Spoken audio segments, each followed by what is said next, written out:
आपण इन्स्टावरती, फेसबुकवर किंवा कुठल्या युट्यूबवरती एक गाणं म्हणून ऐकतो, रील्स म्हणून ऐकतो. पण 350 वर्षापूर्वी 12 वर्षाच्या मुलांनी पहिल्यांदा या रायगडावरती या जगदीश्वराच्या मंदिरात उभं राहून ते गाणं, ते काव्य गायलं होतं. हे काव्य ऐकले सगळ्यांनी.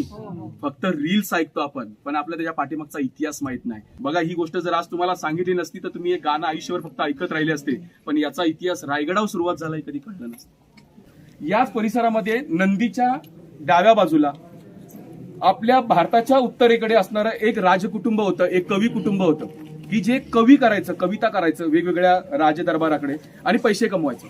अशी 4 भावंडे होती. आणि एक दिवस ते लोक जेवायला बसलेले असताना लहान जो भाऊ होता 12 वर्षाचा, त्याच्या ताटामध्ये काहीतरी मीठ कमी पडलं, म्हणून तो सारखा चिडचिड करत होता वहिनीकडे की मला मीठ देना, मीठ देना.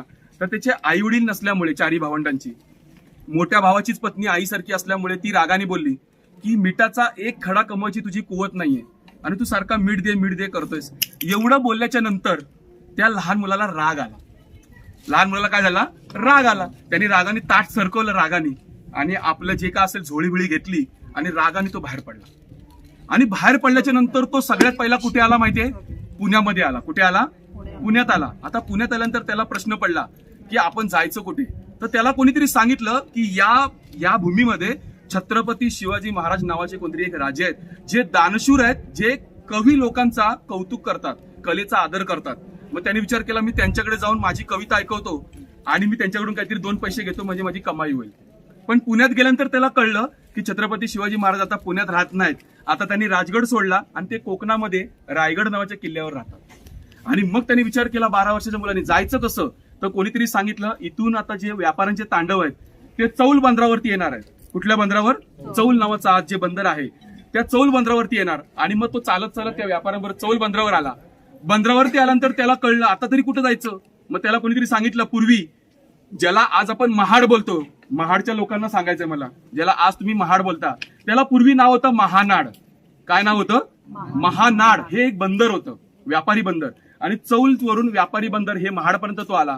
आता महाडवरून आल्यानंतर कोणीतरी सांगितलं की 13 मैलावर रायगड नावाचा किल्ला आहे, तिथे महाराज राहतात. आणि तो महाडवरून चालत चालत सकाळी आपण ज्या दरवाज्यातून वर चढलो त्या नाणे दरवाज्यात तो आला. नाणे दरवाज्यात आल्यानंतर त्याची पूर्ण चेकिंग करण्यात आली. त्याची पूर्ण म्हणजे त्याने काय आणलंय, काय नाही, त्या झोळीत काय आहे, हे सगळं तपासलं गेलं. आणि मग त्याच्याकडे काहीच नाही समजून त्यांनी सांगितलं की मी गडावर जाते, मला महाराजांना भेटायचंय, जगदीश्वराचं दर्शन करायचंय. त्याला वर पाठवला लहान पोरगा समजून. गडावर आल्यानंतर तो कुठे राहिला असेल माहितीये? या जगदीश्वरामध्ये असणाऱ्या या धर्मशाळेत. ही धर्मशाळा एक प्रकारची. गडावर येणारे जे संत महंत असे लोक होते, हे गडावर कुठेही वास्तव करत नव्हते. सुरक्षेच्या दृष्टीने त्यांना मंदिराच्या बाजूला एक धर्मशाळा घडवली होती. आजही तुम्ही कुठे ज्योतिबा, महालक्ष्मी कुठेही जा, त्याला ओवऱ्या असतात बाजूला, भक्त निवासासारखी राहण्यासाठी. तसंच इथं पूर्वी या प्रत्येक याच्यामध्ये बॅरिगेट्स होत्या, लाकडाचे वाशे होते, त्याला छोट्या छोट्या खोल्या होत्या ज्यात माणसं राहायची. आणि त्याच्यामध्ये या डाव्या बाजूला त्याची नोंद आहे की इथं कुठेतरी तो 12 वर्षाचा मुलगा राहत होता. आणि रोज तो उठायचा, पाठीमागे काळा हौद आणि कोळिंब तलाव असे 2 तलाव आहेत, त्या तलावामध्ये तो आंघोळीला जायचा. आणि आजही रायगडावर शोधून न भेटणारी एक वस्तू आहे, ती म्हणजे जगदीश्वर आणि वाडेश्वराची महादेवाची मंदिर असताना बेलाचं झाड कुठेही नाहीये गडावर. बेलाचं झाड कुठेही नाहीये. मग पूर्वीच्या काळी बेलाच्या जागी काय वापरलं जायचं माहिती का? निरगुडी, ज्याला आपण निगडी बोलतो की नाही. तुम्ही सगळ्यांनी आता शूज काढलेत, तिथे लोखंडाच्या बॅरिगेटला बघा सगळी झाडं आहेत, त्याला सुद्धा 3 पत्र आहेत, बेलपत्र दिसले सगळ्यांना, पहा जाऊन. बेलासारखीच 3 पत्र आहेत, त्याला शंकराच्या पिंडीवर बेलपत्र समजून वाहिलं जायचं. मग तिथे लिहिलेलं आहे की तो मुलगा रोज आंघोळी करायचा, ते बेलपत्र म्हणजे ते निरगुडीची पानं आणायचा, या जगदीश्वराला व्हायचा आणि जाऊन तिथे आराम करायचा. असं 5-6 दिवस झालं. आणि 7व्या दिवशी एक दिवस असं झालं की सगळे एकाच रंगामध्ये पांढऱ्या वस्त्रामध्ये घातलेले, एकसारखे बऱ्यापैकी दिसणारे अशी 5 माणसं समोरून त्या नगरखान्यातून आतमध्ये येताना दिसली. त्यांनी विचार केला की रोज मी जी माणसं बघतोय यांच्यामध्ये आणि याच्यामध्ये लय फरक आहे. हे कोणतरी व्हीआयपी दिसतात, म्हणजे प्रतिष्ठित व्यक्ती आहेत, तर यांना जाऊन विचारावं की छत्रपती शिवाजी महाराज कुठे आहेत. आणि तो विचारायला पुढे गेला. पुढे गेल्याच्या नंतर त्यांनी विचारलं की म्हणे मला छत्रपती शिवाजी महाराजांना भेटायचंय. तर त्यांच्यापैकी एकाने त्याला प्रश्न केला की तुला कशाला भेटायचंय, काय एवढा तू लहान आहेस, तुझं महाराजांकडे काय काम? तर त्यांनी सांगितलं मी एक कवी आहे आणि मी छत्रपती शिवाजी महाराजांवरती काव्य लिहिले. काय लिहिले? काव्य. सगळ्यांना प्रश्न पडला, एवढ्याशा मुलांनी महाराजांवर काव्य लिहिले? तर त्यांना प्रश्न पडला, म्हणे तू आम्हाला काव्य ऐकवून दाखव, जर आम्हाला आवडलं तर आम्ही तुला महाराजांकडे घेऊन जाऊ. तो बोलला नाही, मी नाही ऐकवणार. म्हणे तू जर ऐकवलं नाही तर तुला गडावरून खाली उतरायला लागेल आता. बरोबर आहे. हे ऐकल्यानंतर मग त्यांनी विचार केला की म्हणे महाराजांना ऐकवायचं आहे, यांची पण थोडी करमणूक करून टाकू. आणि त्यावेळेला तुम्ही विचार न करणार, आज सगळे जण इथे बसलेले ते गाणं ऐकत असतील. आपण इन्स्टावरती, फेसबुकवर किंवा कुठल्या युट्यूबवर ते गाणं म्हणून ऐकतो, रील्स म्हणून ऐकतो. पण 350 वर्षापूर्वी 12 वर्षाच्या मुलांनी पहिल्यांदा या रायगडावरती या जगदीश्वराच्या मंदिरात उभं राहून ते गाणं, ते काव्य गायलं होतं, जे पहिल्यांदा सुरुवात केली इंद्रजिनी जंबपर. ऐकलं सगळ्यांनी? हे काव्य ऐकलं सगळ्यांनी? फक्त रील्स ऐकतो आपण, पण आपल्याला त्याच्या पाठीमागचा इतिहास माहित नाही. हे होतं कवी भूषणांचे पहिले शब्द होते. कोणाचे शब्द होते? तो 12 वर्षाचा मुलगा कोण होता? कवी भूषण होते. लक्षात ठेवा, 12 वर्षाचा असताना या जगदीश्वराच्या प्रासादामध्ये इंद्रजिनी जंबपर ते काव्य धडा धडा धडा धडा धडा त्या 5 माणसांसमोर, सगळ्या लोकांसमोर त्या 12 वर्षाच्या मुलांनी ऐकून दाखवलं.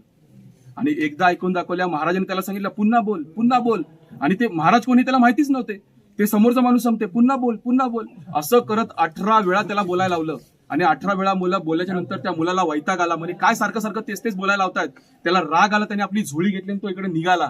तेवढ्यात त्या 5 जणांपैकी एकाने त्याला थांबवला आणि त्याला सांगितलं, अरे बाळा, म्हणजे मगातपासून तू ज्यांच्याशी बोलतेस ना, ते छत्रपती शिवाजी महाराज आहेत. त्याच्या अंगात असा काटा उभा राहिला. त्यांनी नजर पण महाराजांकडे बघवली नाही आणि सरळ जमिनीवर लोटांगण घातलं आणि महाराजांकडे माफी मागितली. म्हणजे राजा, मला माफ करा, मी ओळखलं नाही. म्हणजे ज्या राजाची कीर्ती एवढी ऐकली होती, तो राजा फक्त एका साध्या वस्त्रामध्ये पाहिल्यानंतर त्यांनी कधीच ओळखला नाही. आणि हे खरंच आहे, आपल्या राजाने कधीही सुंदरता, सौंदर्य, मजा मस्ती कधीही आपल्या राजाने आयुष्यात केली नाही. साध्या वस्त्रामध्ये राहून फक्त स्वराज्य घडवणं, रयतेचं राज्य निर्माण करणं आणि तुम्हा आम्हाला न्याय देणं आणि आपल्या धर्माला जपणं, एवढंच केलं आयुष्य. आणि म्हणून रयतेचे राजे होते. आणि असं ते इंद्रजिनी जंबपर हे काव्य आजही या दगडांना जर कान लावलात ना, तर तुम्हाला ऐकू येईल. बघा, ही गोष्ट जर आज तुम्हाला सांगितली नसती तर तुम्ही हे गाणं आयुष्यभर फक्त ऐकत राहिले असते. पण याचा इतिहास रायगडावर सुरुवात झालाय कधी कळलं नसतं.